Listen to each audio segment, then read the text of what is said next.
Hello everybody, we're going to go ahead and get into a nice cast, and it's actually going to be something kind of unique. We have two actually top gamers from Hungary, I believe. I believe these are Hungarian pro gamers, which is just an incredibly cool thing to see. And Hungary is not exactly one of those places that's really not well known for StarCraft. So I'm personally incredibly curious to see exactly what is going to be actually happening with his teams. I actually should say team because it's only one team. Because we're spawning directly on top of FoP.IYaShock. I'm going to call him Shock.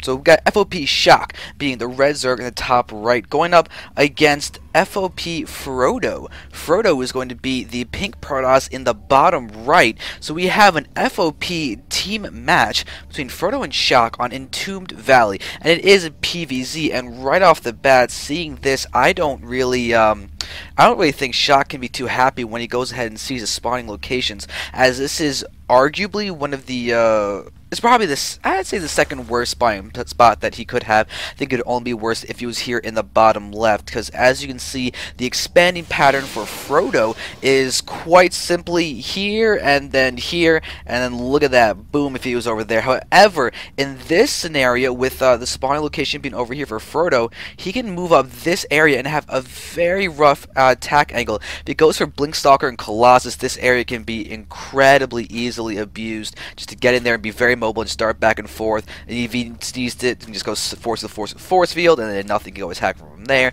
And it leads to some very aggressive opportunities for the Protoss. On the flip side, what could be seen from Shock is a very easy ramp to go ahead and exploit. We're going to have a 15 Nexus out of Frodo, so we have a Nexus first against a Hatchery first, which is a very nice thing for Shock, as what this means is there cannot be cannon aggression against them. We have the 15 Forge now being thrown down, and the Pro production going to be resuming once again.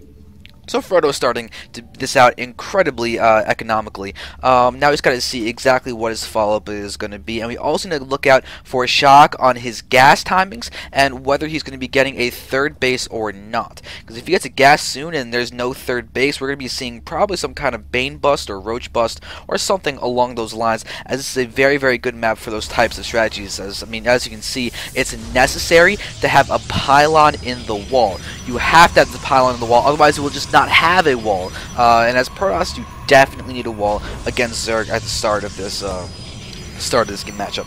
So right now we see the cannon being thrown down before the gateway, just to be safe, as the spawning pool has been completed. And it looks like there's actually no links coming in play, but we did see that this third base just got put down and immediately gets scouted by Frodo. So Frodo knows right off the bat there's not going to be a hardcore two-base cheese hitting him. Wait a second, what? Oh, wow, we got a fourth base. Wait, that is... Huh? So we have a really quick 4-base. This is not typical. Oh, you Hungarians, I'm going to be enjoying this. I can tell you that right away. This is going to be a very fun game. Because remember, this is a team match. This is FoP versus FoP. And when you have players on the same team going against each other, it's guaranteed that they have practiced a lot. So they're going to know each other's playstyles. They're going to know exactly their preferences, what they're comfortable with, what they're uncomfortable with. And sometimes you just see ridiculous stuff that is not typical in games, because they have to try and catch their opponent off guard that knows them well. And it can lead to incredibly fun things like an expansion to the fourth base of what the Protoss wants. And who knows, maybe this will be used for spine crawlers or something, where maybe this will just be for an expansion. This would literally just be him denying an expansion in the future and just droning up down here and just mining it away for the later on. Because yeah, we got a queen coming down now, and if these larvae when they spawn are always used for drones, we know that Shock is going to be denying Frodo a very simple and easy fourth base. Because generally in PvZ, you have 3 bases, that really dangerous thing. You have the 2 base all-ins, you got the 3 base all-ins, the 3 base just macro play, and then Toss can just move out after an established 3 base and doesn't even need a 4th base until sometimes even after the 20-minute mark. And that's including situations where you get a 10-minute third or an 8-minute third, 7-minute third. These really quick thirds. Toss is just so comfortable on 3 bases that Zerg doing something like this could be a really smart move for getting the economy to be able to match a quick 3 base, because in Entombed Valley you've got a very easy 3 base. Boom, boom, defense spots. It can be deadly. Looks like Frodo is just right now getting on the 4 gate. So 4 gate looks like a 4 gate +1 type of play will be coming out of him. And if you can pressure this really greedy play quickly, that'd be very, very nice. Right now, a Zealot is just trying to go ahead and deny some health on some of those Lings, but these two Zealots are going to easily push in here and start attacking. There's not much here to actually defend. The Queen and a couple drones. The Creep Tumors. Oh, that's actually a nice pickoff to get that Creep Tumor. That's a 25 energy delay. It's going to take away another spawn larva from this hatchery. But it looks like Frodo's content with just doing a little bit of damage. I mean, just a couple Lings have died. But look at the Lings that they're forcing. This is now a lot of Lings, probably about 8 more Lings than Shock would actually want to be producing at this point. We have the Zealots starting to get a little bit of a surround because now the speed is finished. Stalker is in play, but these Zealots are going to be short-lived, and now because the speed is done, this Zealot is this is not a Zealot. The Stalker is going to be completely and utterly dead. It's just there's nothing to be saved. So I don't understand why it's not pulling back and trying to just pick off one Ling with its last death. So it will just fall. But there is a proxy pylon out there. Don't know if it's been scouted. It has not been scouted. So Shock could be. Oh, Shock is going to see it now. Oh, Shock sees it now. Sees the 4 gate +1 Zealots, and we just have Lings. Oh no, we just have Lings. Is there a Roach Warren even on the field? It's being built right now. Oh, that's so bad. The Roach Warren is being built, and this third base could get destroyed by the time the Roaches can actually pop, and that is terrible. This Queen is now off creep. We're finally going to see this game picked off, but the hatchery is now going to be assailed, and we could have this whole position. Zealots, whole positions. There we go. And they start attacking back, but this looks like the hatchery should actually be saved. Really, really tough, but look at this position down here. We already have 5 drones mining from Shock. We've got the spine crawlers down there as well, so it seems that Shock is going to be in a really nice spot. The follow-up for Frodo, though, Mr. Baggins, is going to be, just looks like a 7 gate assault. +1 armor is getting researched, and now we're going to watch as Shock's pushing up. We actually saw that these sentries were attacking the rocks, so it looks like Shock knows the third base is something that, wait a second. Here's the third base of Frodo. What? Okay. Hungarians are ridiculous. We've got a...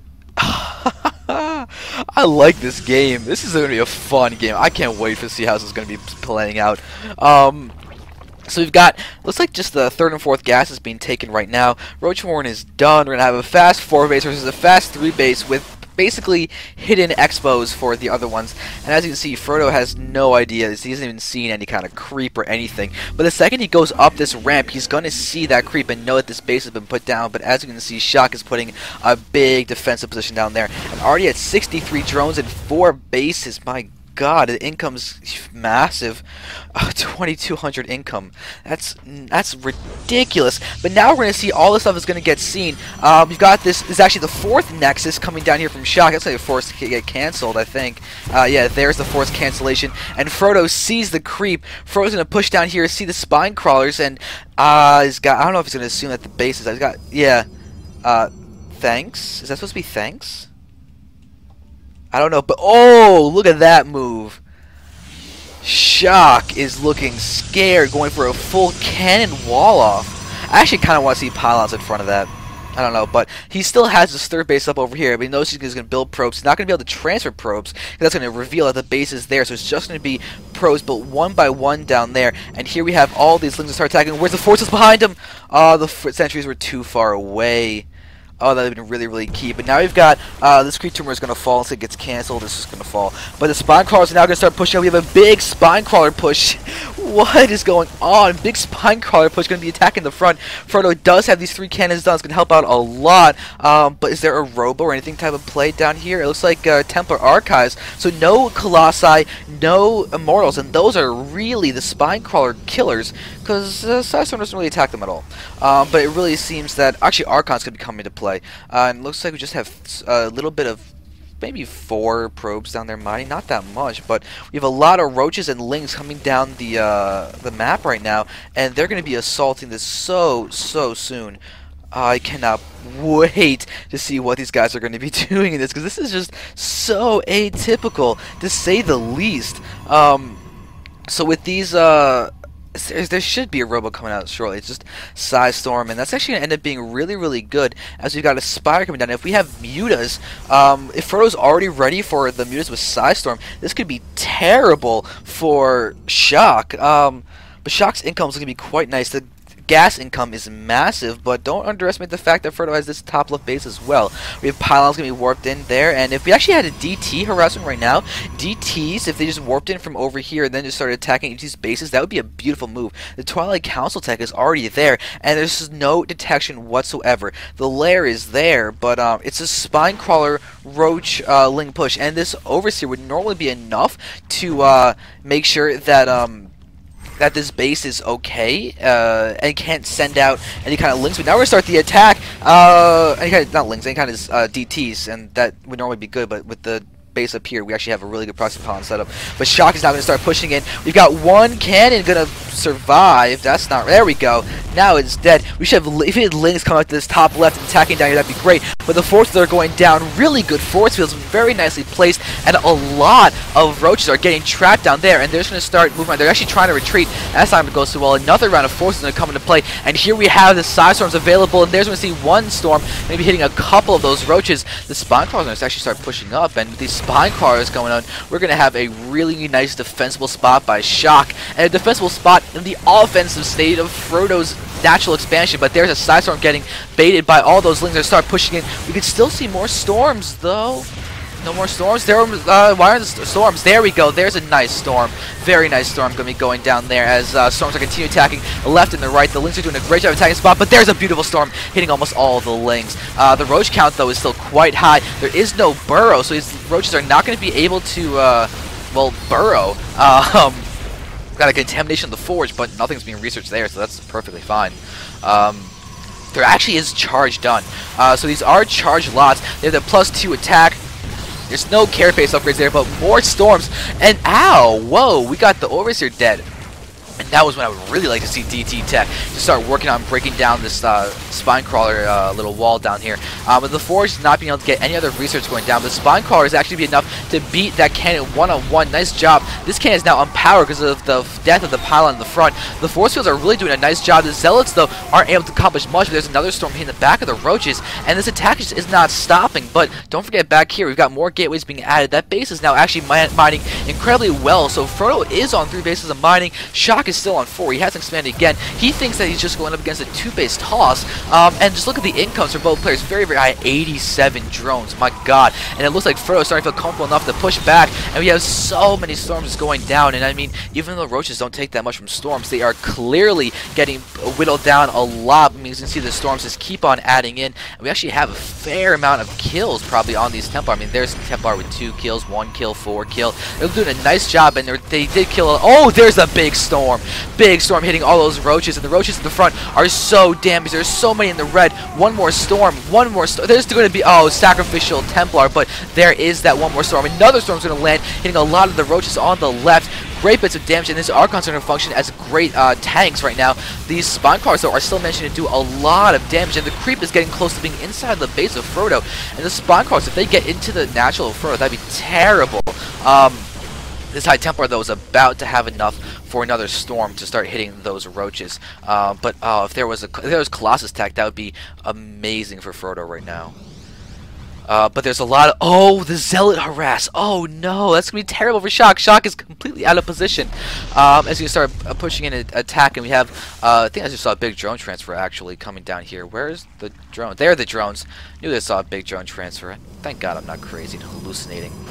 Oh, we've got a ton of Templar being warped in, but there's no army. They may be forced to be put into Archons and not able to get stormed down, but FroDo does have his blink down, but he's not... Oh, those Templar just got warped in. They don't have enough energy for anything. They can just feedback, but there's nothing to feedback here, and Shock is just going to be pushing in. We're having them attacking, but the Zealots are continuing to wail in here. This Spire is going to go down. The Zealots are continuing to pressure the attack. The roaches are in the base of FroDo, though. FroDo may just continue helping these Zealots and start reinforcing them, but the Zealots are just walking by a bunch of roaches, so they're going to start taking big hits.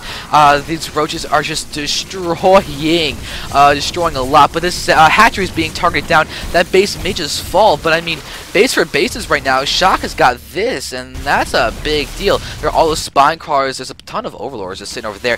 This natural expansion hatchery is dead. Infestation Pit is down, but their probe count is much lower than the count of the drones, but we do have the Dark Shrine, but it's being built... Oh, no, it's being built in the main base. If Shock sees this, he'll be able to target it down and take that down, and that's really I think basically the biggest chance that FroDo has getting back in this game. We're now down to 42 probes. A lot of them are up here. We're having Robo going down and a Forge. Sentries are here ready to force field down. We do have an expansion. Good to see the expansion. But the Hive Tech, oh, the Hive Tech is done. Are we gonna have Greater Spire? Yes, Greater Spire is morphing. Greater Spire is morphing. As we can see, I probably could shed the production tab open. We got the 7 Corruptors. The Broodlords are gonna be devastating. But we do have a couple of probes going. Where are they going? If they're going to the top, don't reveal the base. Don't reveal the base, probes. Oh, good. They're not gonna reveal the base. They are gonna die though. But that's really unfortunate. Down here, it looks like the DT Shrine is dead. I don't think any got built. Nope. We just have 9 High Templar and 8 Sentries, probably all over here. Yeah, there's 3 Templar down there. Where's the other Templar? Are they? Oh, they're over here, but they're accruing energy. They've all got enough for a storm. So you can see a massive amount of storms. There's 1 storm going down, 2 storms going down, 3 storms going down, 4 storms, 5 storms, 5 storms, 6 storms, 6 storms. Each Templar gets a storm off, but they actually managed to do a little bit of damage, which is nice to see, considering the fact that they were, no matter what, going to die. These roaches are definitely taking a little bit of shots, but the problem is that's going to allow supply for Broodlords to be morphed, and they are actually coming down here. He's got to realize there's another base somewhere, as there's no revealing going on, but FroDo is down to 53 food, Shock's at 185. FroDo is going to be on 2 bases of income, though, so he could pull something surprising. Gets good Blink Stalker shots against these, against the, Broodlords, and then you can have Immortals to attack the roaches. If you can push in and start really hitting this bottom left area, that would be enough, because as you can see, there's no other real income. This base is getting put up again, but it's going to be a little bit before that's going to saturate again. And that kind of means that there is a small window from FroDo, a small window, but he needs to get a Cybernetics Core up. He cannot get anything but Zealots right now from these Warp Gates. The Zealots are going to be good against, in terms of tanking and everything, but looks like Shock has realized where the expansions must be. Oh, he's actually checking the wrong spot. He's checking the wrong spot. Alright, there we go. So now he's going to realize it's got to be over here. I think, yep, there we go. Vision is now there, and we're going to have the Broodlord Siege, and FroDo, oh, he still doesn't have... Nope, he still doesn't have any kind of anti-air except for cannons and storm. And that's going to be not enough for this Broodlord, so it looks like FroDo should pretty much be done with this. He's holding on well, but without if he built a Stargate, actually, that'd be his best bet. If he just got a double Stargate and started pumping out Void Rays, he'd be able to hit these Broodlords, deal with the Corruptors, and that's basically it. But it looks like we have LAF Coreveni. No idea what's being said, but look at the storm hitting the Broodlings. They are the main damage dealers, so that's actually a nice little move. I mean, notice how few Broodlings are actually on the field at the moment. But right now, these guys are just having fun talking. They are teammates, as you guys can tell by their tags. But Shock he's got this game basically won. We're going to see some more storms going down. These Templar, I mean, Side Storm is just fun. There we see a storm going down. But it's just a matter of time now before the GG. We've got a lot of Overseers now in play. And actually, we have looks like a lot of Side Storms actually going down quite effectively. But you have Sentries to do that. I guess that's just showing off the force field splitting. He's just spamming the force. I think he just wants to use his energy. There's the GG. And that was a really cool game. I would say that was a lot of fun. I mean, look at those fast 4th base from the Shock and the fast 4th base from, or 3rd base from FroDo in the top left. Hidden expansions galore. Really well done. So just thank you to you Hungarian folks out there. I hope you guys watched as well as enjoyed, as you guys had some very nice gamers representing a very interesting game. So thank you guys very much for watching. I had a lot of fun with that replay. I hope you guys did too. I'm going to say goodbye, but thank you very much.